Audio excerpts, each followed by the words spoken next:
Greetings, everyone. Welcome to AJD Consulting Podcast. I have a special guest with me this week. Her name is Katriss L. Collins. She is a current doctoral student and a experienced professional in the field of human resources with 18 years of expertise. She currently serves as an executive human resources business partner at Target Corporation, specializing in supply chain management. Her career in HR has allowed her to witness and contribute to the ongoing evolution of the profession. She is a proud Oklahoma native. She has spent most of her adult life in Georgia, where she commonly jokes about the title of being an honorary peach, an honorary Georgia peach. She holds a master's in management with a concentration in leadership from Nova Southeastern University. And in 2023, she began her doctoral studies in organizational leadership at the same institution.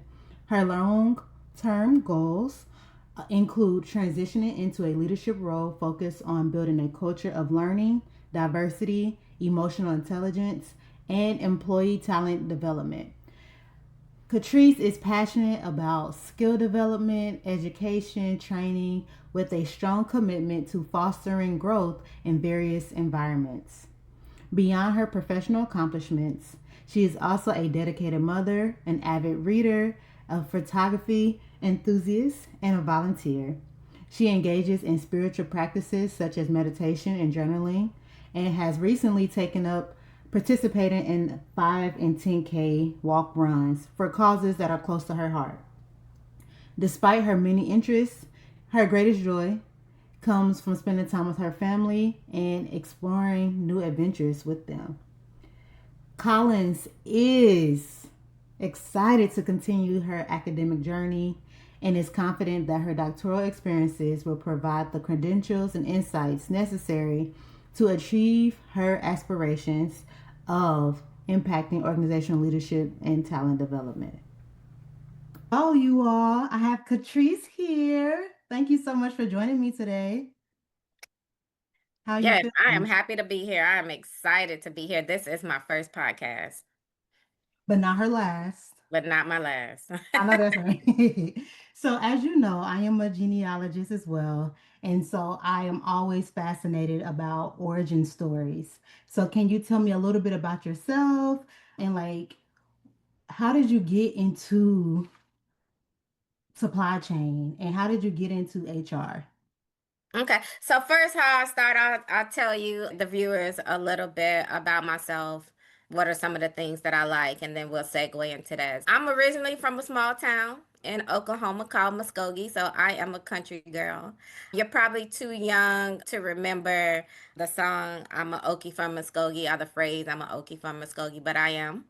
I was born and raised in the Midwest. I attended high school in Oklahoma City, though, so I became cityfied a little bit when I became a teenager. And it was after graduation that I moved to the great state of Georgia to attend the HBCU, the Great Wolverines, Morris Brown College. Graduated from Morris Brown in 1988. That's actually a point of connection that you and I share. Not only are we HBCU, historically Black college and university alumni, but we're also members of the AUC, the Atlanta University family. After graduation, I did not return. I wanted to stay. I have lived here my entire adult life and I have grown to truly love it. I often joke that I'm an honorary peach and that I have proudly made Georgia my home. I pay taxes here, so I think I can claim that. One of the things that I do enjoy just talking about, some of the things I love, talking about my interests and my hobbies. One of the things I love about being here in Georgia is the abundance of state parks. I deeply value what we call earthing and grounding. You and I have talked about that in great detail. When we're talking about what are the things that we do for outlets, what are the things that we do for meditation and therapy, I'm able to do that here at the local parks, Stone Mountain.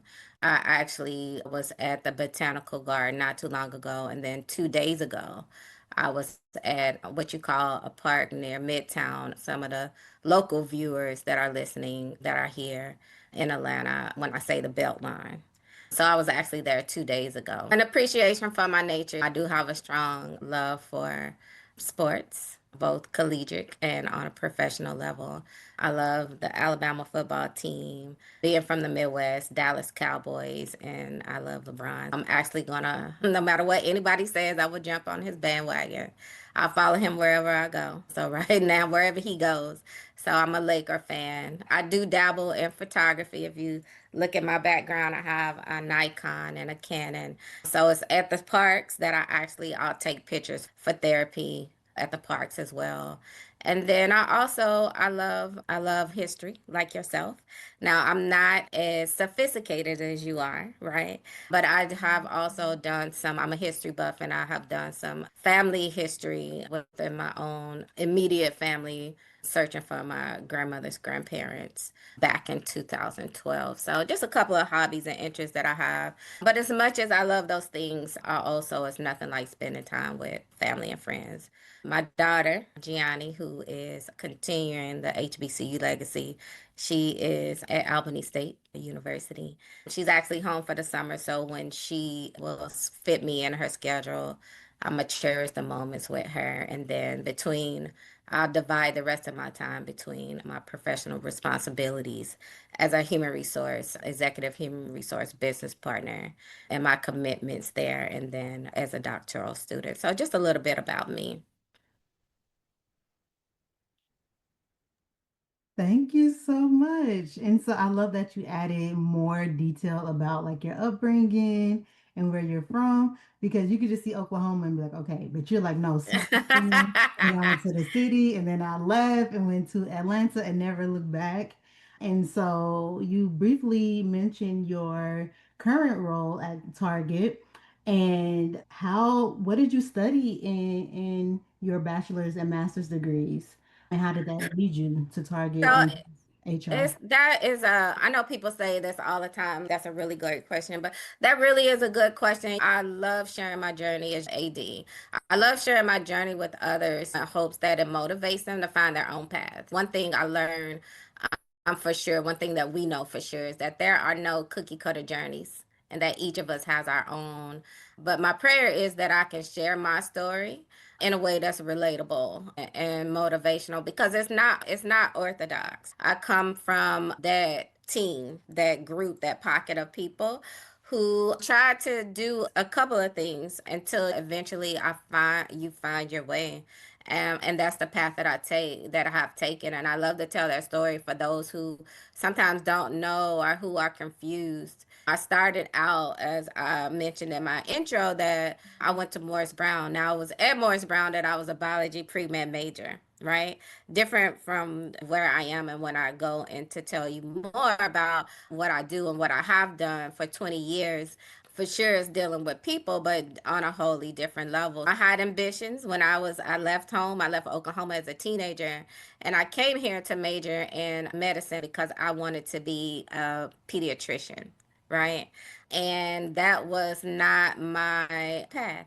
That was the ambition of family and mentors and even my professors. Those are things that align with their goals for me, but not the ones for myself. The thing during my undergrad academic career is that when I was a junior, I knew this, and I was just like, there's no way that I'm going to go into this profession. But I was one of those students that didn't have money to change and keep going. So I had to make a decision like, hey, I'm going to have to get this degree, but I'm going to have to find a way to find value in it and leverage. And I was able to do just that.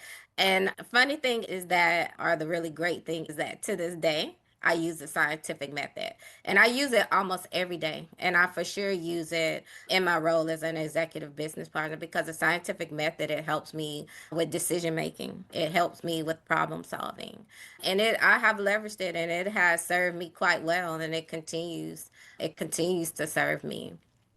Now, it was a 8-year gap in between the time of my bachelor's degree to when I went to Nova, which was my introduction to the university and the genesis of my academic career that started with Nova Southeastern University.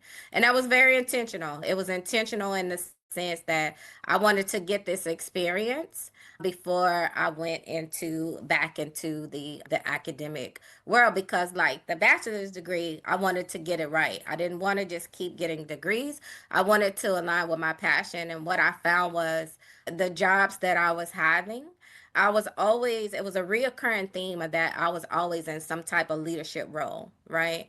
I was a team lead, I was a lead of some sort. I was overseeing or managing like various projects. I was, excuse me, I was a liaison, but I didn't have the authority. I didn't have the title, and that was okay because what I've learned is the title does not make you.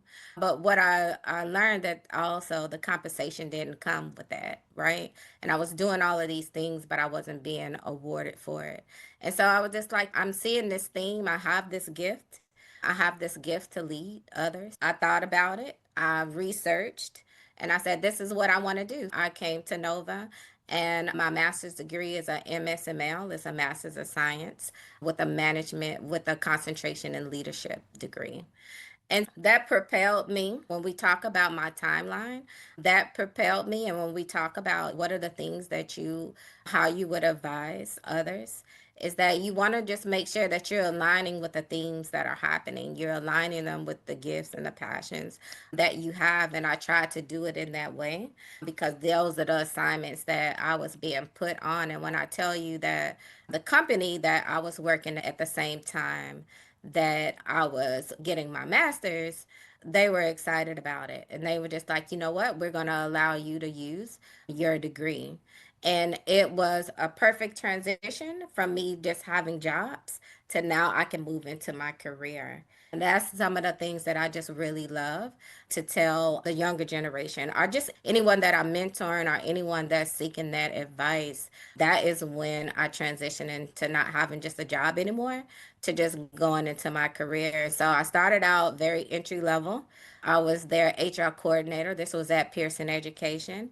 And by the time that I ended my tenure with this company, which was almost 14 years later, I was their regional BP.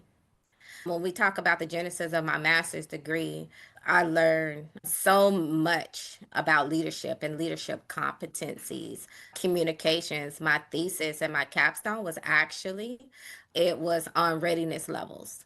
So that propels you and to enhances your emotional intelligence. And it just means that how do you meet people where they are? So if someone is a 0 or a 1, how do you get them to a 4 or 5, which is the highest? How do you meet them where they are to give them the tools and the resources they need to be able to meet and or exceed expectations? And that enhanced and grew me. As I said, I started out as an entry level HR coordinator and I ended my tenure with them as a regional BP. And I probably would have stayed at that company. I had no reason to leave, but the company went under a couple of restructures. And it wasn't just my position, but the whole entire department dissolved and they outsourced it to out of the country. And so my last day, I'll never forget, November 1st, 2019 was a Friday. 2 months later, the world, not just me, but the world was in a full out on pandemic. So here I am again, trying to decide what I want to do. So I was just determined even then. I said, I'm not going to sit on my hands. I took courses that I paid for. I took things that were free. I attended boot camps. I said, when things calm down, I'm going to be ready for whenever the opportunities. And you and I have talked about this many times, is that the world looked different than that 14 years that I was at Pearson.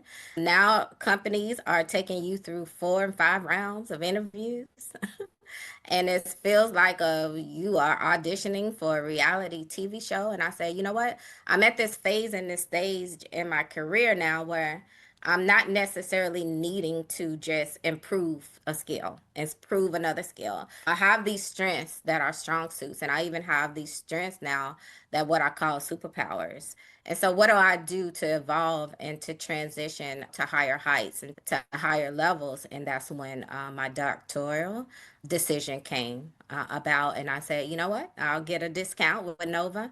And so I said, I'm going to circle back. I reached out And here I am. I knew that I needed to, again, I learned from my master's is that continue to align your passions and your skill sets, have your goal sets. And I said, I want to teach. I want to get to a point. I'm 20 years into the profession now. So I want to kind of transition from the student to become a teacher. And I needed that credential to be able to do that. Here I am, you and I, after this summer. We actually began officially in August, our third year in our doctoral program. And final year. And final year. Do not leave that out. And a final year, yeah. This time has really flown by for us, and that's just another thing. And we'll get to that because I love to tell that part of the story too.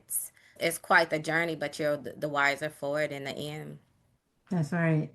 Katriss, you said a mouthful that I want to dissect some of it. I was taking Okay, go notes. ahead. That's why I'm here. Listen, So, I can't come incorrect. I know who you are. no, you're So good. I have to come prepared, or for sure I will hear about it. So let's go. I'm prepared.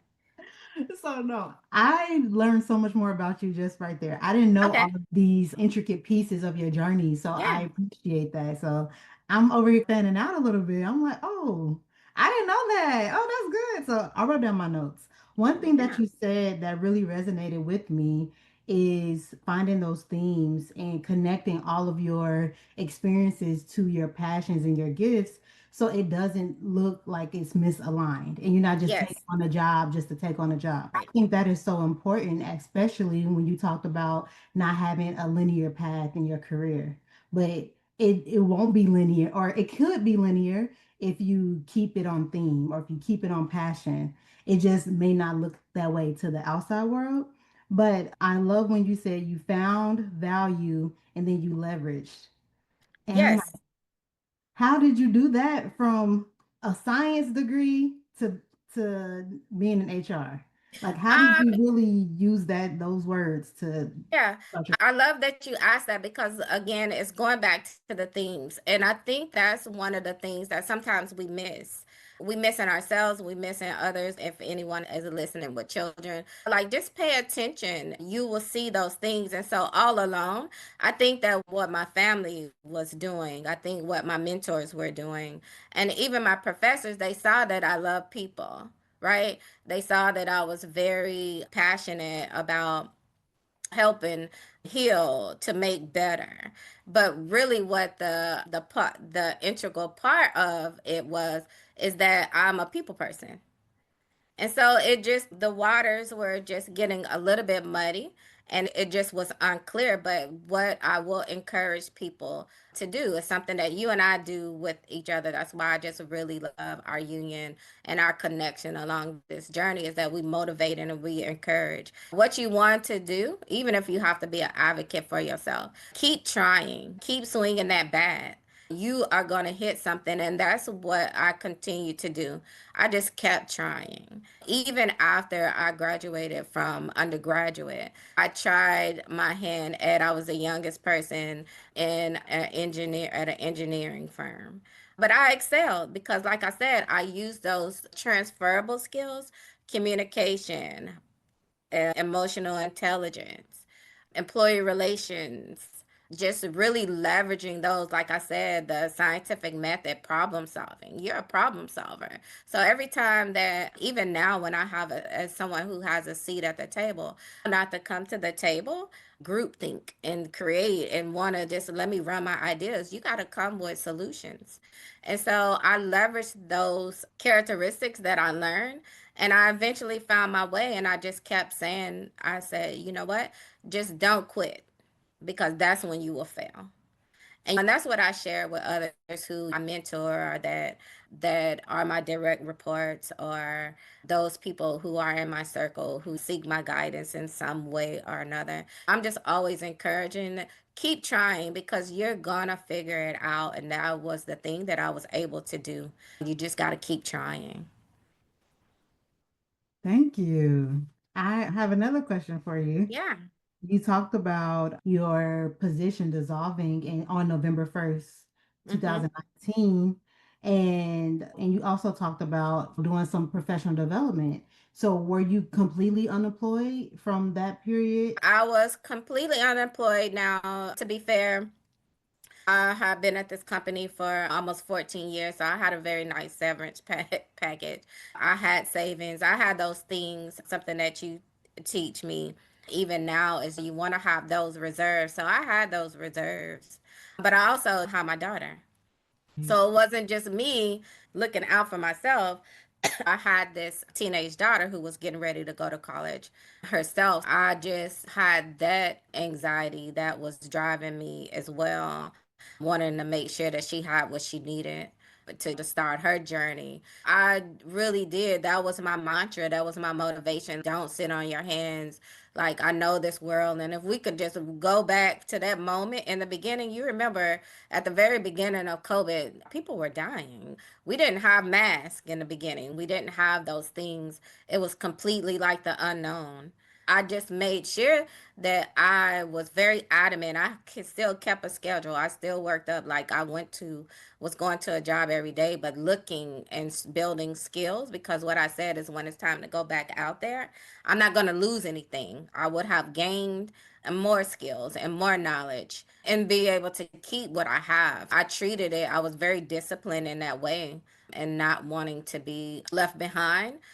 Because like I said, immediately I think we all knew that things looked different. The world it was evolving into something different. And even when things calmed down, that's when those of us who had been doing what we had known all along, it was quite the transition for us to get back out there. I just wanted to make sure that I wasn't left behind. And that's how I found where I am now. The first organization, the first industry that came calling that gave me a chance was supply chain. Very different, Wow. very I different did not know that. from education. But here's the thing, going back to my humble beginnings, it's those transferable skills, those skill sets. This is again, I know you're really big on this as you wrote a book about it. Education, it was very important for me to lean and leverage on those things that I knew because that is what allowed me to continue on my path.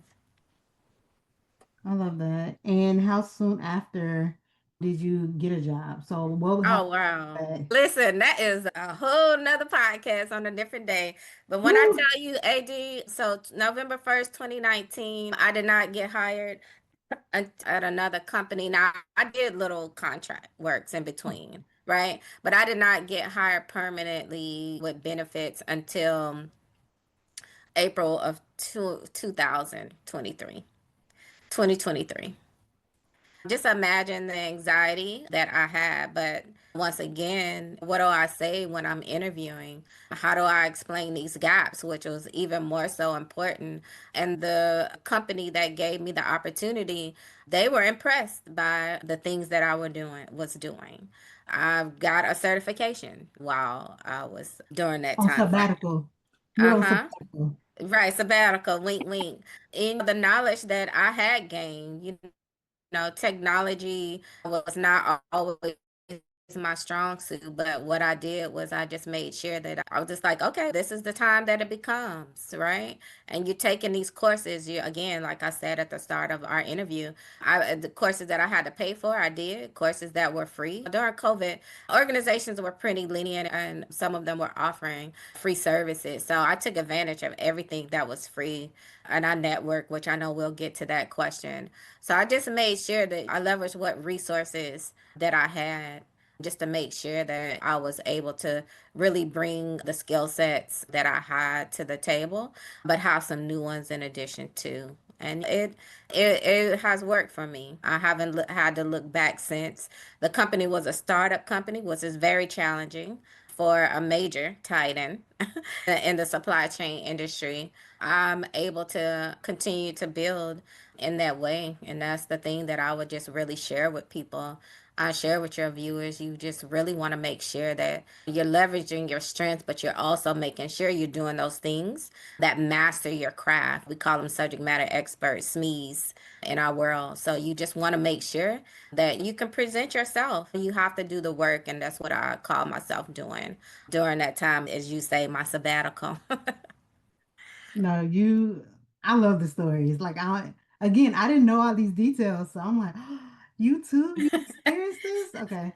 And I want to transition just slightly because Uh-huh. we're talking about you entering supply chain. And how do you feel that your graduate school experience contributed to you building your professional networks? And Yes, yes. My graduate experience, it has been instrumental, right, in expanding my professional network and enhancing my ability to collaborate across various platforms that you just wouldn't be able to on a general basis. Technology allows us to be able to do that. In fact, it is through that journey, that's how you and I connected, right? We develop through networking, we develop meaningful and a professional bond. As doctoral peers, we continue to encourage and motivate each other. To this day, I don't know if you remember, but in our first year, every time that you and I would talk, we would be like, have you met any other peers? Have you networked with anyone? And we even used to, and we still do, we always try to invite each other into our circles just to help each other network in that way. You and I both are a part of KDP, Kappa Delta Pi. And this year, I joined the e-board and I serve as their as our chapter historian for Omega Theta chapter. So it has allowed me to network, and I'm able to, again, you're able to take those skills, right? The program is structured in that way. It emphasizes team-based projects. You and I have worked and collaborated and researched on projects together. We make sure that we're teachable, coachable. We offer up the feedback, which improves skills. Again, the communication, negotiation, conflict resolution. So when you ask me the question like, how has the my experience contributed in a major way, it continues to grow and develop me leaps and bounds. I become a stronger researcher, a stronger writer. Those skills and those characteristics, they pour over into my professional life. Just overall, the school has not only deepened my subject matter knowledge, but it has also served as a foundation for building strong strategic relationships, not just like for us, but for our faculty. These collaborations and experiences, they prepare us for interpersonal leadership skills and just for essential long-term success in any field that you so choose. If you take them and you apply them appropriately. One of the things that I really love about our program is that we do collaborate a lot. And so what you learn and what I have learned in my position of leadership is that accountability and the importance of responsibility. I'm not always quick to just want to just jump on a team, but we're forced to, right? But what you learn is that not just you hear people say strengthens numbers, but really what I love to say is that it's accountability and responsibility. I would rather hurt myself than hurt you and your grade. So it just teaches me to just continue to just transfer that over into my professional life. One feeds the other in a major way. So it has set me up. And again, I'm the wiser for it. And I would like to think that I would be a strong leader, just not just necessarily based on my tenure and experience, just what I apply. But when I tell you that the graduate program has really propelled me and really made me use a Socratic method, like really answer those questions to strengthen myself, it has in a major way. girl, I don't even have to ask a few of these questions. No, let's go. No, you just have been integrating so much naturally, and that's what I wanted. So, as you talk about these networks and building relationships and applying your what you've learned in the classroom to your professional life, how like what does professionalism mean to you, and how have it shown up in different areas of your life? Yeah, great questions. I love how you are setting it up in structure because if someone listens to these, it really does, it really will give them a blueprint. To me, for sure, it's no cookie cutter, right? But to me, professionalism in the workplace means consistently showing up with integrity, accountability, and respect for others. These things, they sound very simple, But what we find is that for whatever reason, people in leadership positions, people who are managing others, they're not doing those things. I feel like professionalism is regardless of the role or title, you're doing those things. It's about how I carry myself because people are looking at me. It's about how I communicate and represent not only my position, but also the values of the organization that you serve. You have a responsibility to carry out the missions, the oath, the best practices, if you will. With over 20 years of experience across the various leadership roles that I've had, I have learned probably one of the most important things, if no one hears anything else, is that professionalism is just more than the appearance of behavior.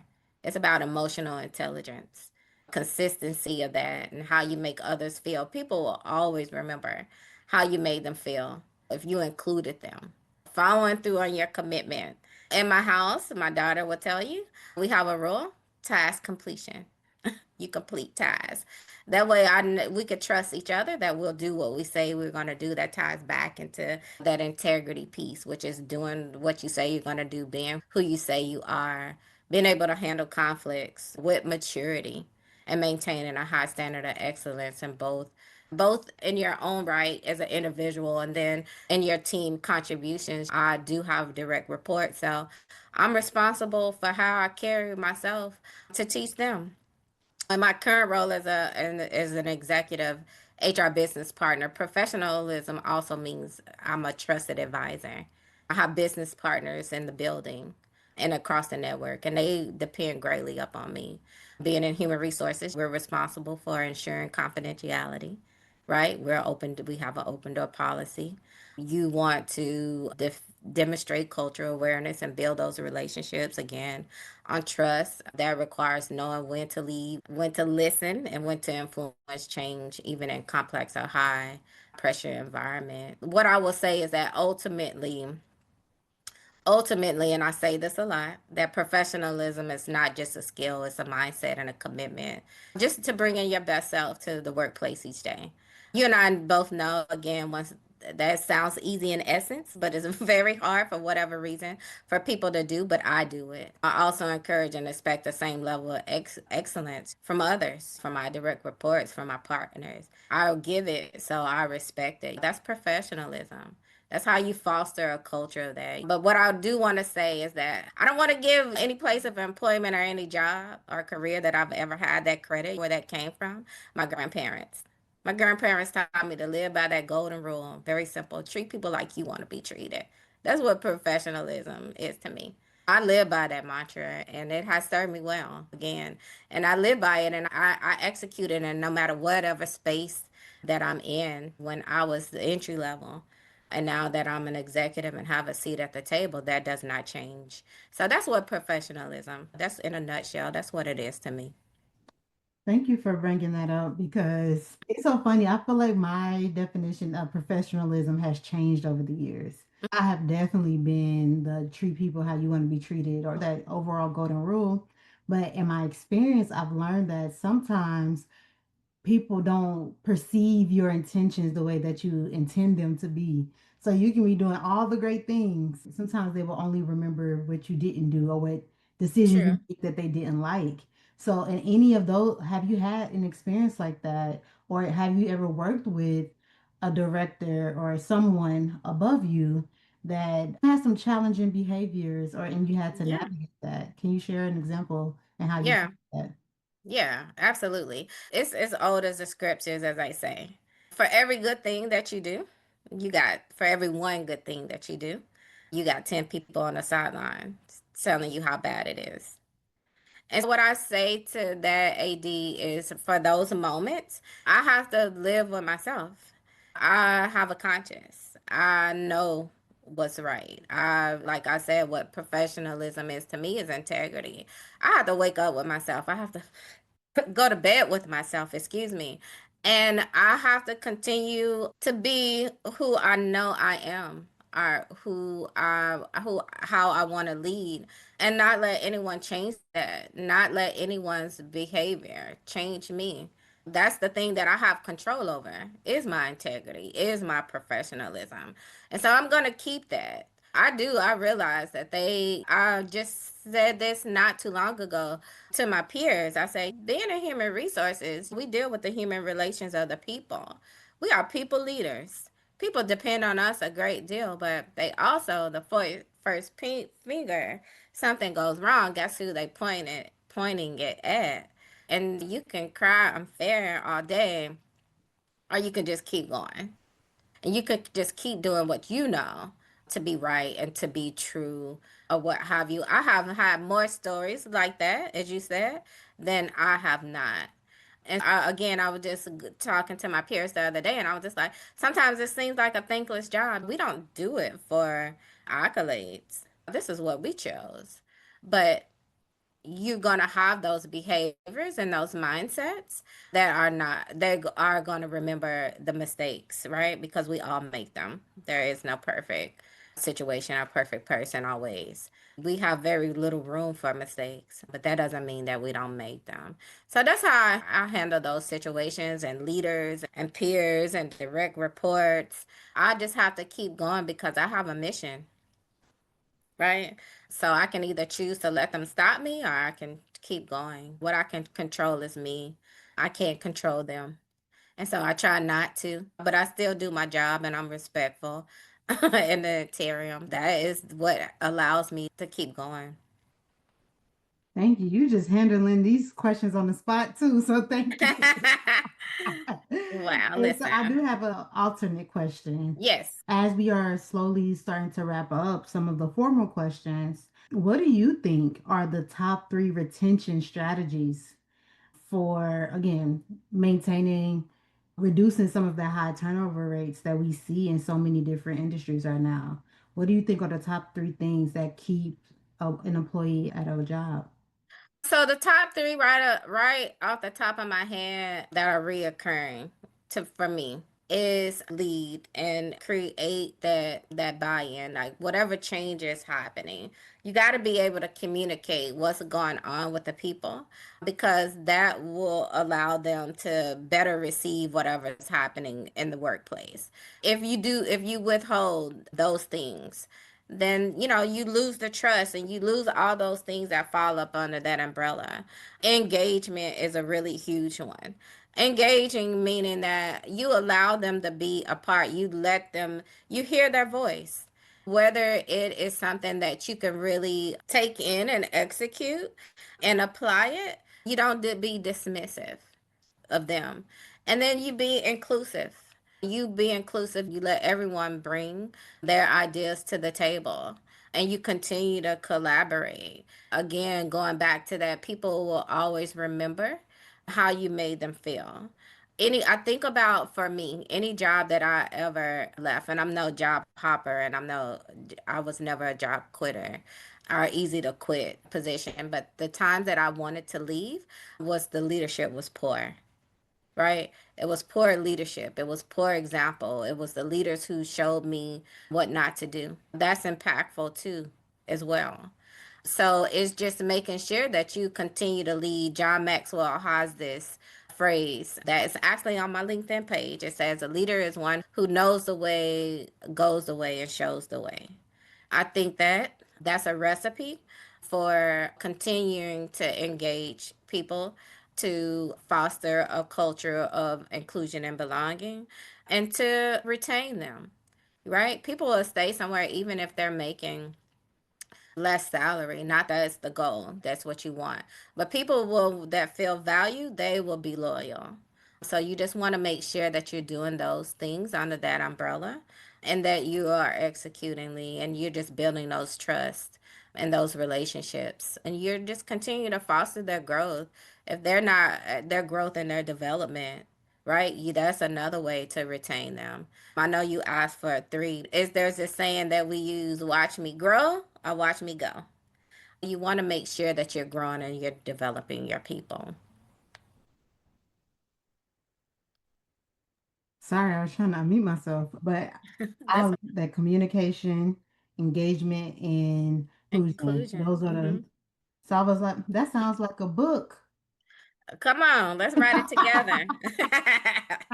That sounds like an article. That sounds like some Come literature. on, let's do it. We Sounds got to like a pay for this school framework. somehow. Listen, this degree's not going to pay for itself. Not at all. So I'm just sprinkling that out there. That sounds like something.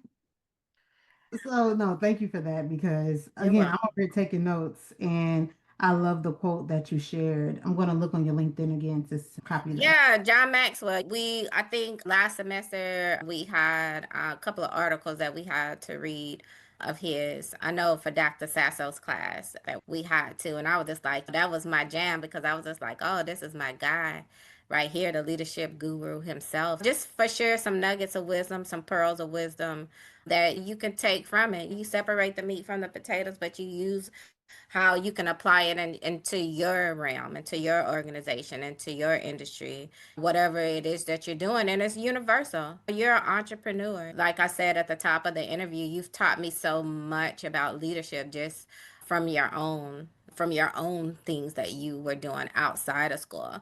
But I know it's funny because you use those same characteristics for our assignments and our projects and our peer responses. I always know, not necessarily that it's predictable, but I always know the way that you'll go because you pull from within internally. Like you're asking me these questions. That's funny because you do these things. You use these characteristics that you had even when you were at Spelman, just from our conversations. Definitely some pearls of wisdom and some nuggets that people will be able to just take away from. Listen, you and I need to write those articles and that books because somebody else will if we don't. Even if they do, they still not gonna write it like us. How many breads are on the shelf? There's so many brands of bread that's out there. You Right. pick the one you like. Yes. And so, as you were talking about some of these gems, what are some other gems that you would like to share with those who are interested in stepping into executive leadership for the first time? For someone stepping into an executive leadership role, my advice would be to lead with intention. And what I mean by that, being self aware, having a people first mindset. Again, I can't say it enough. You and I talk about this a lot. Being able to talk to people, communicate with them. That is king, that is queen. Executive leadership is not just about strategy and decision making. That's a lion's share of it, right? Because you got to make those hard decisions. You got to make those decisions that are impacting. But it's also about influence. It's about trust, the ability to drive results through others. Again, that developing and growing them. Because if not, watch me grow, watch me go. From my own journey, just progressing from entry level HR roles to becoming an executive business partners, one of the most lessons that I learned to be able to be promoted was listening.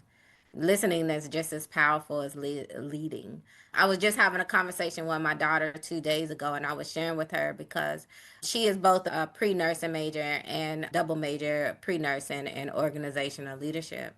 And I was sharing with her because she's a young person who's trying to find her way as well. And when she's done with school, she wants to be like a lead or head nurse and have those leadership positions, have the seat at the table. And I was telling her, I said, listen to learn and not be right in your absolute, right? Don't be so adamant to be right about one thing. Take time to understand the culture, the people, the unspoken dynamics within the organization. The best leaders, they don't assume, they observe, they ask questions, they seek to understand before making changes. I would also emphasize the importance, again, emotional intelligence, meeting somewhere where they are.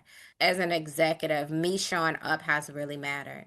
My tone, my presence, my responses. That has influenced the morale. You asked a question a minute ago, how do you get them to stay? That is what boosts morale and engagement and retention. Just being able to manage yourself, right? Manage yourself. That's huge too. Read the room. Lead with empathy is key to building strong relationships in every level of the business. And the last thing that I would say, this is more really important if no one else remembers anything else I say, remain a student of leadership, even after 20 years in this field. I am a doctoral student. I am continuing to be a student, right? I continue to invest in my development through advanced education, peer learning, like from you. You want one of my biggest motivations. And I tell you that all the time. Our professional networks, executive roles come with high expectations and visibilities. Trust me, the cream rises to the top, but if something goes wrong, what happens? They take the biggest bite out right at the top. It has a lot of visibilities. So you want to stay grounded, open to feedback. I have a saying that feedback is the breakfast of champions. It teaches you how to act versus react. So if you react, that means somebody gives you feedback and you're defensive and you're combative. Well, you're probably not going to grow because you're not really listening to what will really enhance you, what will really develop and grow you. That's truly how you grow. That's how I grew from an entry level position to an executive role because I took the feedback and it wasn't always what I wanted to hear, but I had to in order to continue to develop and grow. And those things are essential in the advice that I would give you because long term, that's how you will achieve success, in my opinion. There's a saying, I think it's a scripture, it says, be quick to listen and slow to speak. You want to lead with empathy, stay curious, and never develop. And then also just continuing to just develop the leader within you. You talked about some things that you just learned about me, and we talked about my early beginnings. That's what I did as an undergraduate student. I was just continuing, even if I didn't really truly understand. I was determined to continue to develop the leader within me. And so that is the advice that I would give.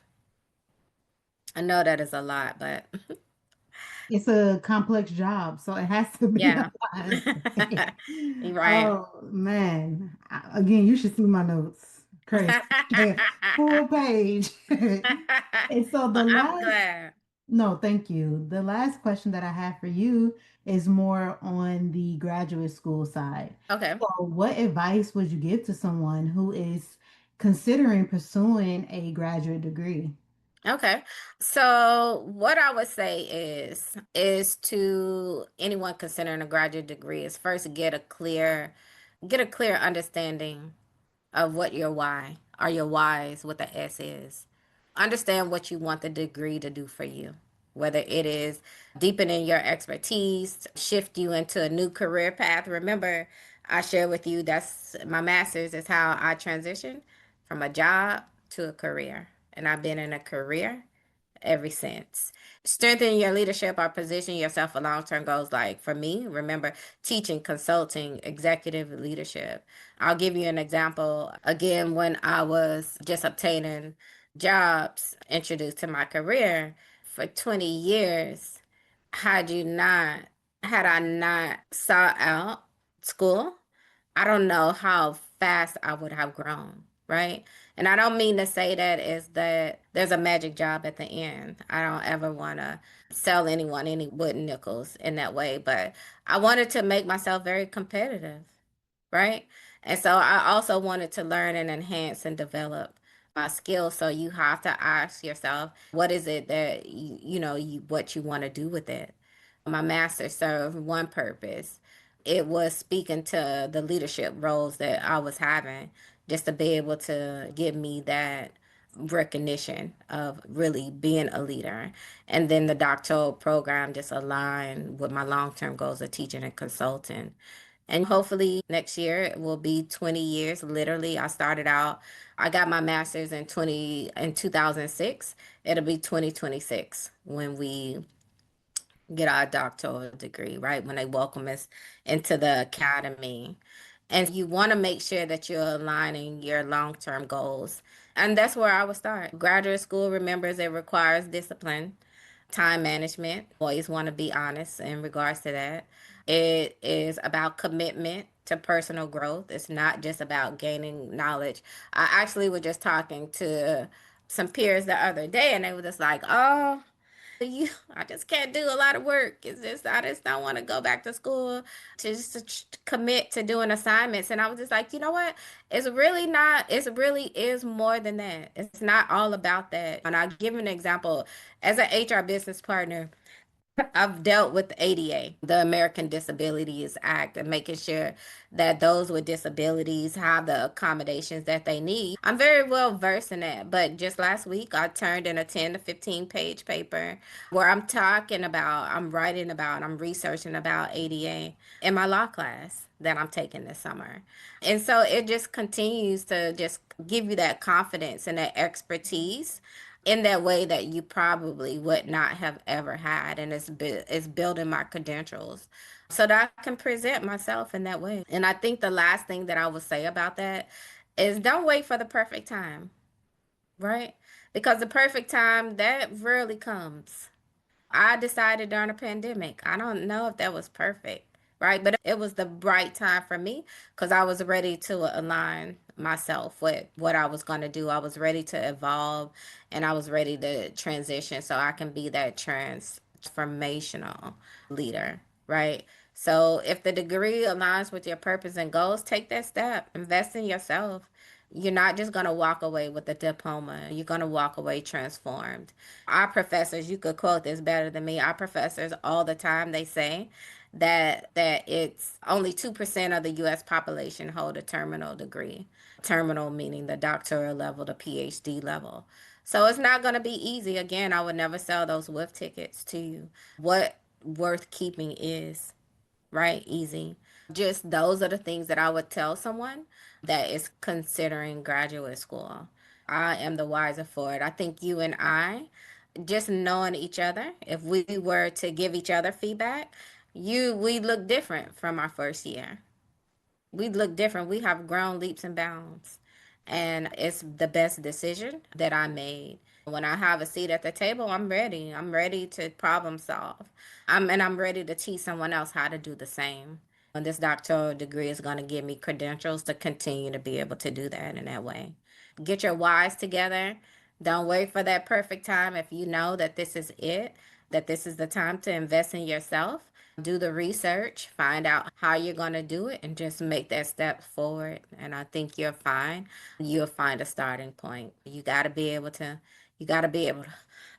find that point and just start from there. I agree with that wholeheartedly, simply because you have to use it as motivation because every day is not going to be a great day. There's some days where you're probably like, okay, what? I really don't feel like doing this right now. Right. Remembering your why does help you stay. And especially we're so close to being done. I'm like, all right, Yeah. girl, you so close. Like you didn't Yeah. make all the Listen, it's funny that you said that because let me tell you something, AD, and this is true story. My family will tell you. I am so motivated and so I'm not ready to just be finished and done with it. I'm gonna be happy, don't get me wrong, right? But I'm in a rhythm. I go to sleep like this morning. Guess what time I was up? I was up. I went to bed late, working on assignments, reading our articles. We have our regimen and our routines that we're disciplined in doing. And then I was up at 7 o'clock and I've been since. And like I told you when we started the interview, I was just like, girl, only for you because you already know weekends are sacred for us because this right. is the time that we really have aside from work because we work full time. And you work and you travel with your work. So it's not always easy to just up and open a laptop in the airport or on the plane. You got to be able to find those times to just make sure. And we're scholars. We care about our grades. We want A's. And so we do everything. We put our best foot forward and we do everything with excellence. So yeah, it's motivation in that way. And like I said, I have to end with saying that I started out with saying I'm an honorary Georgia Peach. I am an honorary Southern Belle. So I want to put my manners on and just say thank you so much for this was my first podcast. Thank you for sharing your platform with me. I'm so proud of you again. And from our first year, I'm look at how much you have done. Like you have written a book, you have maintained your GPA, you have gotten your real estate license. Like you are on the go and you teach and you train and you mentor and you have your podcast. You really are motivational. And I hope that those who watch and subscribe to your podcast, my hope and my prayers that they see fruit from this and we motivate someone to just make that step because they'll be the wiser for it. So I really appreciate you in that way. I appreciate you saying that. That warms my little heart. Thank you. Is there any last things you want to share before we go? No, just listen. Subscribe to the podcast, listen, take some gems, reach out to you in whatever way, whatever questions that they have. This platform is to help, is to teach, is to motivate. One thing that I learned from my Spelman HBCU sisters, I say it to you all the time. Yeah, you're not my competition, you're my motivation, my sister, and we want to motivate you just to make that step and encourage. If you're on the fence in any way, just have that, use the Socratic method. Ask yourself those questions. What is it that I want to do? And how am I going to be able to do it? And seek out those references and those resources and those tools because they're out there, especially this right now, this day and time.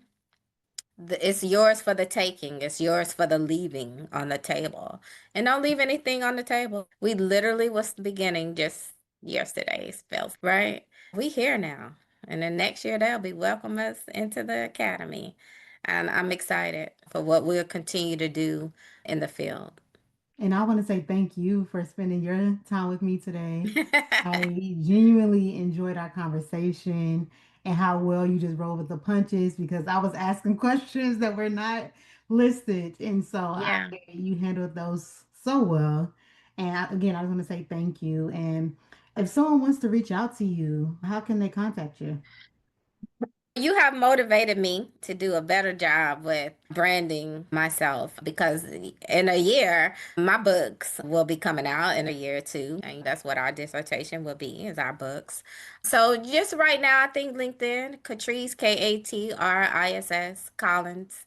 Look out for me on LinkedIn. Right now, I have a couple of posts up. I have your book. I have just pictures and events that I've attended at work or just me teaching. I'm a certified facilitator as well as what I do. I teach out, teach leadership, Yeah, book her performance as well. management. And trying to get over this cold, so please forgive me. But yeah, just look me up on LinkedIn. I am on there more regularly now. So if anyone has a question in regards to anything that you and I have talked about, I'm happy to flush it out. I'm happy to answer any questions or advice or suggest in any way that I can. That's one of the biggest reasons, aside from you and wanting to do this for you, is just let my journey be a help for someone else. I live by that mantra. I want to help others. And I'll be teaching soon. Just start following me now. Yes. So I Yeah. just want to say thank you all for listening to AJD Consulting Podcast. I hope you learned as much as I did, again, with all my notes. And if you haven't already, please follow me on Instagram, LinkedIn, as well as Threads, and join the conversation. Please stay tuned for future episodes. I'll talk to you all later. Bye. Have a good one.